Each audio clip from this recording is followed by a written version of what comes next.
మరొకసారి మళ్ళీ మీ ద్వారానే ప్రజలకు జరుగుతా ఉన్న విషయాలు చెప్పవలసిన పరిస్థితి వస్తా ఉందనంటే అసెంబ్లీలో జరుగుతా ఉన్న తీరును, అసెంబ్లీ తీరు ఎంత అన్యాయంగా జరుగుతా ఉందని వేరే చెప్పనవసరం లేదు. ఇవాళ కూడా మొట్టమొదటిగా అసెంబ్లీలో మాకు న్యాయం జరగకపోయినా కూడా కనీసం మీ ద్వారా అన్న ప్రజలకు జరుగుతా ఉన్న విషయాలు మొన్న మీరు తెలిపే ప్రయత్నం చేసినందుకు మొట్టమొదటిగా పత్రికా సోదరులందరికీ కూడా, మీడియా సోదరులందరికీ కూడా పేరు పేరున హృదయపూర్వకంగా కృతజ్ఞతలు తెలుపుకుంటున్నాం. మొట్టమొదటిగా మళ్ళీ ఇవాళ కూడా ఇటువంటి అన్యాయమైన పరిస్థితి జరుగుతూ ఉంటే మళ్ళీ గత్యంతరం లేని పరిస్థితి. అసెంబ్లీలో న్యాయం జరగడం లేదు. న్యాయం జరగకపోగా ప్రజలకు జరుగుతా ఉన్న విషయాలు, జరుగుతా ఉన్న అన్యాయాన్ని కూడా తెలియజెప్పే అవకాశం లేని పరిస్థితిలో ఈ అసెంబ్లీ జరుగుతూ ఉన్నప్పుడు మీ ద్వారా మళ్ళీ మీ సహాయాన్ని ఇవాళ మళ్ళీ ఇంకొకసారి అర్థిస్తున్నా. జరుగుతా ఉన్న విషయాలు, జరుగుతా ఉన్న అన్యాయం ప్రజల దాకా తీసుకుని వెళ్ళి ప్రజలకు జరగబోయే మేలును గురించి కూడా చెప్పవలసిన అవసరం ఉంది అని. అసెంబ్లీలో ఇవాళ అప్రోప్రియేషన్ బడ్జెట్ మీద ఇవాళ అప్రోప్రియేషన్ దాని మీద చర్చ జరగాలి. అంటే బడ్జెట్ చివరి రోజున ఓట్లేసే ముందు కంక్లూజన్ గా బడ్జెట్ కు సంబంధించి అప్రోప్రియేషన్ చర్చ. దీని తర్వాత ఫైనాన్స్ మినిస్టర్ గారు మాట్లాడతారు, రిప్లై ఇస్తారు. రిప్లైస్ మీద మళ్ళీ క్లారిఫికేషన్స్ కూడా అడగాలి. దీంతో ఘటం ముగుస్తుంది. ఇటువంటిది మోస్ట్ ఇంపార్టెంట్ డే, చివరి రోజు బడ్జెట్ సమావేశాలు. కరెక్ట్ గా ఆ బడ్జెట్ సమావేశాల్లో చివరి రోజున అప్రోప్రియేషన్ బిల్లో చంద్రబాబు నాయుడు గారు రైతుల రుణమాఫీకి యగనామాలు పెట్టాడని, డాక్రా చేనేత రుణాలను పూర్తిగా పక్కన పెట్టేశాడు అని, ఇంటింటికి ఉద్యోగం ఇస్తానన్నాడు, ఉద్యోగం ఇవ్వలేకపోతే ఇంటింటికి నిరుద్యోగ భృతి 2,000 ఇస్తానన్నాడని, 1,50,00,000 మంది ఇల్లు ఇవాళ ఎదురు చూస్తా ఉన్నాయి ఆ నిరుద్యోగ భృతి కోసం. 2,000 రూపాయలు వస్తుందని 1,50,00,000 1,50,00,000 ఇళ్లకు పూర్తిగా అందరికీ యగనామాలు పెట్టాడని, ఇవన్నీ కూడా మరొకసారి బయటకు వస్తాయని, దీన్ని హైలైట్ కాకూడదు అన్న ఉద్దేశంతో హఠాత్తుగా ఇవాళ బీసీల మీద తనకేదో ప్రేమ ఉన్నట్టుగా ఇవాళ బీసీ రెసల్యూషన్ అని ఒకటి తీసుకొచ్చాడు. ఇదే చంద్రబాబు నాయుడు గారిని, తెలుగుదేశం పార్టీని అడగదలుచుకునేది ఒకటి. నిజంగా నీకు బీసీల మీద ఇంత ప్రేమే ఉంటే ముందే ఎందుకు బీసీలకు సంబంధించి తీర్మానం చేయడానికి ముందే ఎందుకు తీసుకొని రాలేదు? బీసీ సంక్షేమం మీద 2 రోజుల పాటు కనీసం అంటే చర్చ జరిగేట్టుగా ఎందుకు కార్యాచరణ చేయలేదు? కారణం, మీకు బీసీల మీద ప్రేమ లేదు. నామకే వాస్తే కావాలి.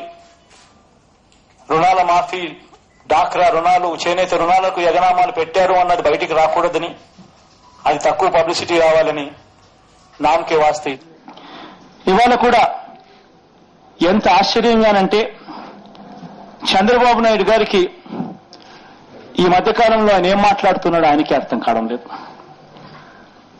రెజల్యూషన్ కు స్టేట్మెంట్ కు తేడా కూడా తనకు తెలియదు. అవతల వాడిని మాత్రం చిన్న చూపు చూసే విధంగా మీకేమీ తెలీదు, మీకు అనుభవం లేదు అని అవతల వారి మీద బురదేసే కార్యక్రమమే తప్ప తన వీపు తనకు కనపడడం లేదు. ఇదే చంద్రబాబు నాయుడు గారిని నేను ఇదే రామకృష్ణుడు గారిని కూడా అడగదలుచుకున్నది ఒకటి. అయ్యా, మీ నాయకుడు పూర్వం 1983లో ఎన్టీ రామారావు గారు రాజకీయాల్లోకి వచ్చినప్పుడు ఆయన సినిమాల నుంచి వచ్చాడు. మరి ఆయనకి ఏం తెలుసని చెప్పి ఆయన ఇవాళ గొప్ప నాయకుడని మీరంతా పొగుడుతా ఉన్నారు. ఇవాళ మీరు చేసే తప్పులను కప్పించుకునే దానికోసం అని చెప్పి అవతల వాళ్ళకి ఏమీ తెలియదు అని చెప్పి రోజు ఒక బండ వేయడమే తప్ప మీరు చేసే తప్పులు ఏమిటి అని అడుగుతా ఉన్నా. ఇవాళ రెజల్యూషన్ కు స్టేట్మెంట్ కు కూడా తేడా ఏమిటో కూడా తెలియని పరిస్థితిలో చంద్రబాబు నాయుడు గారు ఇవాళ అసెంబ్లీలో మాట్లాడుతున్నారు. మామూలుగా అసెంబ్లీలో ఒక తీర్మానం చేయాలి అంటే, రెజల్యూషన్ చేయాలి అంటే, any member or a minister who wishes to move a resolution shall give 10 days notice of his intention and shall together with the notice submit a text of the resolution which he intends to move. 10 రోజులు notice ఇవ్వాలి. అటువంటిది speaker గారు వాళ్ళ మనిషి అన్నట్టుగానే ఆయన ద్వారా bulldoze చేయించారు. Provided that speaker May allow it to be entered into the list of business with shorter notice than 10 days. Shorter notice than 10 days అంటే దాని అర్థం పొద్దున పెట్టి గంటకు తీసుకోవడం కాదు. అసలు ఇటువంటి బీసీ రెజల్యూషన్ మీద ఆశ్చర్యం ఏమిటంటే, రెజల్యూషన్ అంటే దాని మీద చర్చ జరుగుతుంది. చర్చ జరుగుతుంది అని అంటే దాని తర్వాత ఓటింగ్ జరుగుతుంది. రెజల్యూషన్ అంటే చర్చ, ఓటింగ్, చర్చ ఆ తర్వాత ఓటింగ్. అటువంటి విషయం మీద కనీసం చర్చ జరుగుతా ఉంది ఈ రోజు అన్న సంగతి కూడా ఎవరికి తెలియకోకుండా ఇవాళ పొద్దున్నే చర్చ పెట్టేస్తున్నాము అని చెప్పి ఇవాళ పొద్దున్న చెప్పడం అంటే 11 గంటల దాకా ఎవరికి తెలియదు అని అంటే అసెంబ్లీ తీరేమిటి? అంటే నిజంగా బీసీల సంక్షేమం మీద మాట్లాడాలనా, మాట్లాడకూడదనా? కేవలం వాళ్ళు మాత్రమే బీసీ సంక్షేమం గురించి 4 మాటలు మాట్లాడి రాజశేఖర రెడ్డి గారిని తిట్టి అంతే బీసీ సంక్షేమం అయిపోయిందని చెప్పడమేనా? చివరికి ఎక్కడ బాధ అనిపిస్తుంది అని అంటే, బీసీ సంక్షేమం గురించి మాట్లాడుతా ఉన్నారు. నేను ప్రతిపక్ష నేతగా అక్కడే ఉన్నా, అక్కడే కనిపిస్తా ఉన్నా. టీవీ చూస్తే 1.5 గంటల పాటు అక్కడే కనిపిస్తానే ఉంటా. చంద్రబాబు నాయుడు గారు ఒక్కరే సుదీర్ఘంగా 45 నిమిషాల సేపు దాదాపుగా మాట్లాడాడు. మేనిఫెస్టో మొత్తం చదివాడు. దాని తర్వాత తన పార్టీకి చెందిన 3 వ్యక్తులతో తిట్టించాడు. మా పార్టీకి చెందిన 2 వ్యక్తులు మాత్రమే అప్పటికప్పుడు వాళ్ళు మాట్లాడమన్నారు కాబట్టి కాస్తో కూస్తో మాట్లాడారు. మాట్లాడిన తర్వాత నేను అక్కడే ఉండగానే నేను చేతులు పైకెత్తి నేను మాట్లాడతానని చెప్పి ఏలు ఇలా చూపించి నాకు ఇవ్వమని అడుగుతా ఉంటే ఇవ్వరు. ప్రతిపక్ష నేత అన్నది ఏలెత్తి ఇలా చూపించి నేను మాట్లాడతాను అని అంటే ఇవ్వరు. ఇలా బటన్ నొక్కితే ఇలా గ్రీన్ బటన్ వెలుగుతుంది. ఇక్కడ బటన్ ఎన్నిసార్లు నొక్కినా కూడా చూడరు, కావాలని ఇగ్నోర్ చేస్తారు, చేసి మోషన్ పాస్డ్ అని అంటారు.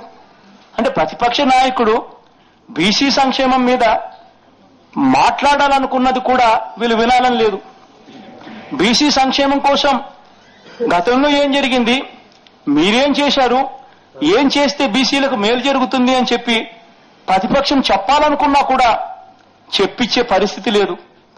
ఇవాళ నిజంగా మొట్టమొదటిసారిగా ఇవాళ నేను ఈ మాట చెప్తా ఉన్నా.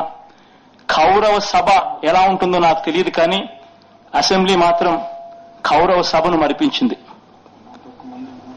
కరెక్ట్ గా నెంబర్ కూడా కరెక్ట్ గా 101 మంది, కౌరవులతో సమానంగానే కరెక్ట్ గా. నిజంగా మనుషుల వీళ్ళలో మానవత్వం ఉందా లేదా అన్నది కూడా ఒక్కొక్కసారి నాకు అనిపిస్తుంది. వీళ్ళు రాక్షసులా మనుషులా అని.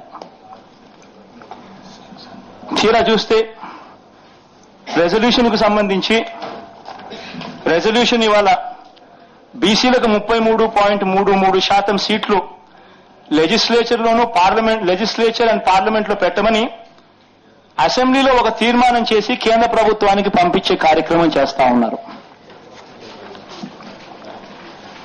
కేంద్ర ప్రభుత్వానికి ఇది సిఫార్సు.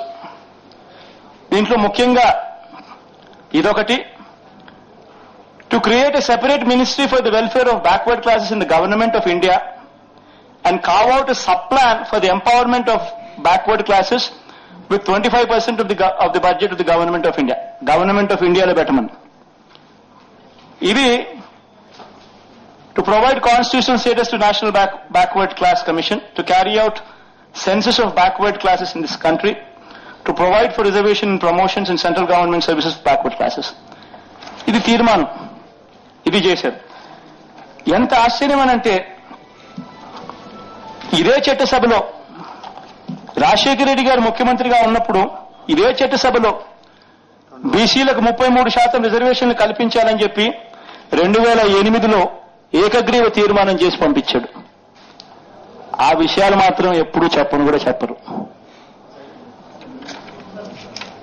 ఇవాళ కూడా బీసీల మీద వీళ్ళకున్న ప్రేమ ఎటువంటిది అనంటే, ఇదే చంద్రబాబు నాయుడు గారు